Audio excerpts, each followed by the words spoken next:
Okay, hai semua, Assalamualaikum. Selamat kembali ke dalam channel When Dr. Shai Shares. So, dah lama sangat saya tak buat video. Saya rasa a bit klise. Setiap kali saya baru buat video, saya akan cakap minta maaf semua. Tapi memang itulah realitinya. Sangat sibuk bila kita dah bekerja semua kan. Macam saya cakap dalam video-video sebelum ni, dia akan ada masa tu macam yelah, kita ralit kan. Dah sampai tak terfikir nak buat video dan sebagainya. Dan hari ni saya ada masa lapang. Pada masa yang sama juga, saya tengok ada banyak juga orang-orang yang komen, penonton yang komen dari dalam video berkenaan dengan kerjaya melibatkan pensyarah. Dan saya rasa terpanggil hari ini nak buat satu lagi video berkenaan dengan bagaimana kita nak expect kalau kita nak jadi seorang pensyarah berdasarkan pengalaman peribadi saya sendiri. So, saya nak sharekan perkara-perkara yang anda boleh tahu kalau anda nak jadi seorang pensyarah. So, sedikit disclaimer sebelum kita bermula. Pandangan saya ni adalah pandangan peribadi berdasarkan pengalaman saya yang sedikit dalam dunia akademik ni menjadi pensyarah selama 5 tahun. Ni pengalaman saya sendiri. Pengalaman orang lain mungkin berbeza-beza, pensyarah lain berbeza-beza. Saya tak mewakili pandangan mereka, dan juga saya tidak mewakili pandangan daripada organisasi yang saya bekerja. Basically, video ni adalah pengalaman saya sendiri. Kalau ia bermanfaat, saya alhamdulillah. Kalau tak, anda boleh skip je lah video ni. So, kalau nak tahu perkara-perkara yang berkait dengan kerjaya seorang pensyarah, what do you want to expect kalau you nak jadi seorang pensyarah, stay tune, okay?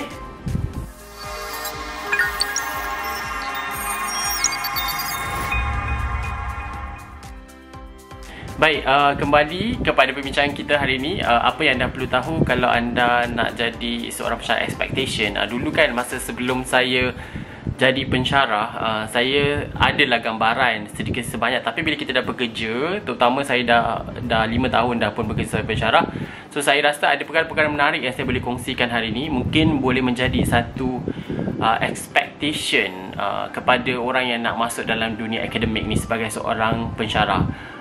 Cuma saya tidak mewakili mana-mana pandangan pensyarah lain. Pengalaman mereka mungkin berbeza, dan saya juga tidak mewakili organisasi yang saya kerja. Ni berdasarkan pengalaman peribadi saya sendiri yang saya rasa saya nak kongsikan. Baik, yang pertamanya adalah dari segi skop kerja. So, selalu orang akan fikir pensyarah lah, apa lagi kan, bagi lecture, itu yang utama.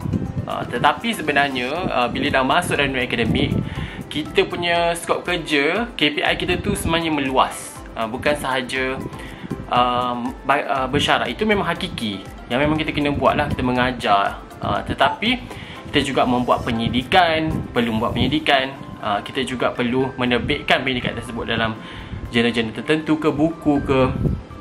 Kita juga sebenarnya perlu membuat perkara-perkara yang melibatkan pentadbiran kan, macam menguruskan pelajar dan sebagainya. Kita juga perlu menyelia pelajar-pelajar yang penyidikan, terutamanya master PhD. Saya sekarang pun ada student master dan PhD yang saya menyelia mereka.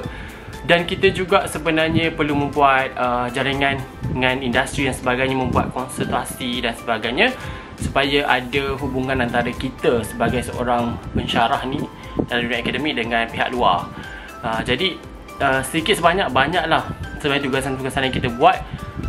Dan dia berkait dengan perkara kedua yang anda kena expect dalam nak menjadi seorang pensyarah. Sebab saya tengok ramai tengah buat master PhD, ada tinggalkan komen kan yang kata saya nak jadi pensyarah here and that. So, anda pun kena expect. Tapi saya tak berniat untuk menakut-nakutkan pun. Ini adalah realiti yang saya hadapi, yang anda kena bersedia mentally and physically. Kedua adalah dari segi masa. Sebab tadi saya ada ceritakan ada beberapa skop kerja yang sangat penting dalam dunia akademik sebagai seorang pensyarah. So, kedua adalah segi masa. Dia menjadikan kita lebih sedikit sebenarnya dalam sudut yang positif, perkataan fleksibel lah. Selalunya kita akan kerja memang 8 hingga 5 petang, office hour.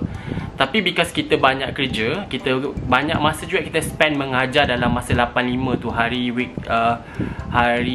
orang kata weekdays lah, Isnin hingga Jumaat tu. Dan kita ada beberapa kelas, kita juga ada tutorial dan sebagainya. So, nak tak nak, suka ataupun tak, macam saya sendiri, saya kena juga korbankan masa sedikit pada waktu malam ke, ataupun pada waktu hujung minggu kalau saya tak ada aktiviti. lain, pribadilah kan, saya akan buat menyelesaikan tugasan-tugasan macam research dan juga membaca tugasan-tugasan pelajar dan sebagainya, menyelia dan sebagainya lah. Jadi anda kena bersedia dengan masa ni juga. Of course, setiap orang ada pengurusan masa yang berbeza-beza. Mungkin ada orang boleh masukkan semua benda tu dalam hari Isnin hingga Jumaat, dan it's okay.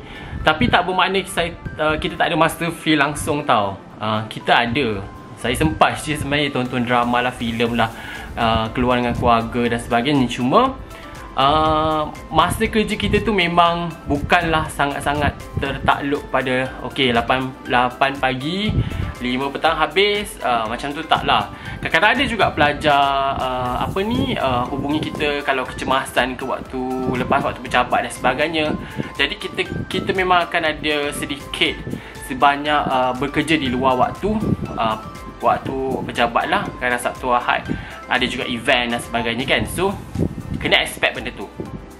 Ketiga, kita ni juga kena tingkatkan kemahiran kita lah sebagai tenaga pengajar pensyarah, supaya kita sentiasa boleh ikut semasa ni. Ni mungkin ada yang tak setuju, tak apa. Saya cakap berdasarkan pengalaman saya sendirilah kan.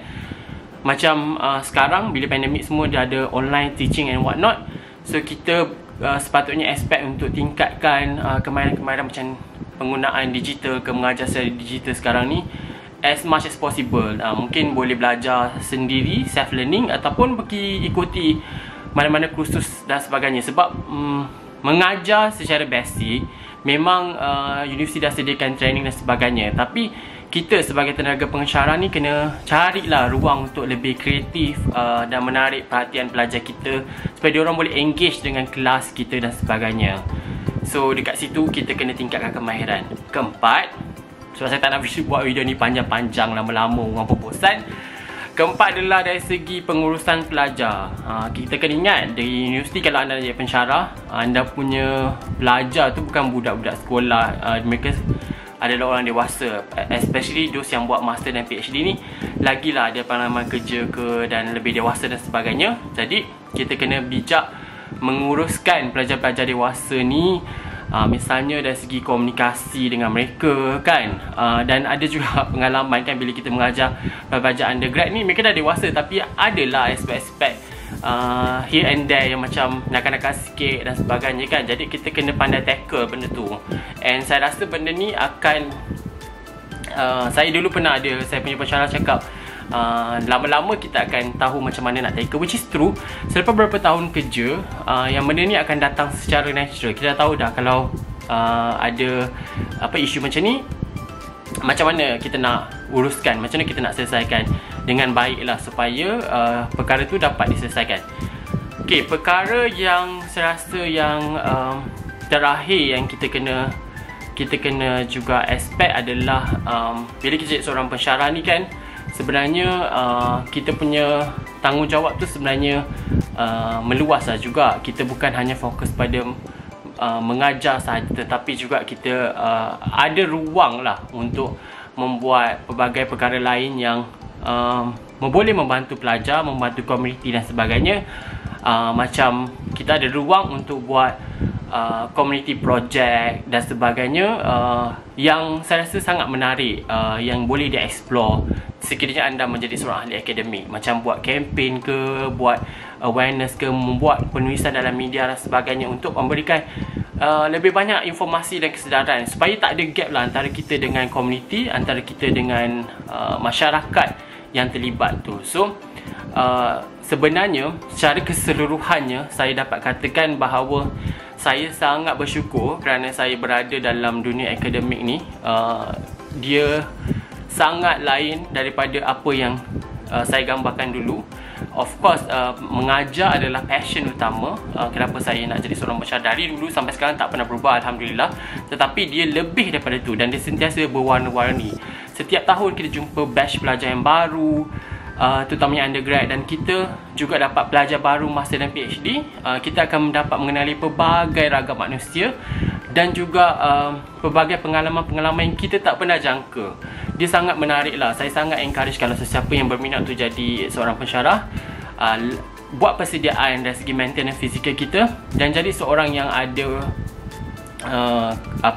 keunikan kita dalam bidang kita tu, supaya orang tahu kita sebagai seorang pesara dalam bidang apa, dan tapi dalam masa yang sama just enjoy the journey dan semuanya, supaya kita boleh menyumbang kepada masyarakat lah di Malaysia, terutama dari segi ilmu dan sebagainya lah. So itu saja untuk perkongsian minggu ni. Saya nak share juga sebenarnya daripada kita bercerita tentang akademik ni, saya nak kongsikan ni. Ni tahun ni alhamdulillah saya ada 3 buah buku. Yang saya nak kongsikan adalah buku pertama, iaitu buku Anatomi Kewartawanan Kontemporari di Malaysia. Buku ni disunting oleh saya, rakan pensyarah lain, Dr. Bahyan dan Dr. Rani. Okay, kalau boleh tengok, ianya telah dijual menerusi penerbit USM. So kalau sesiapa berminat dapatkan, sebab dalam ni ada banyak penulisan yang menarik tentang kewartawanan masa kini, contemporary di Malaysia.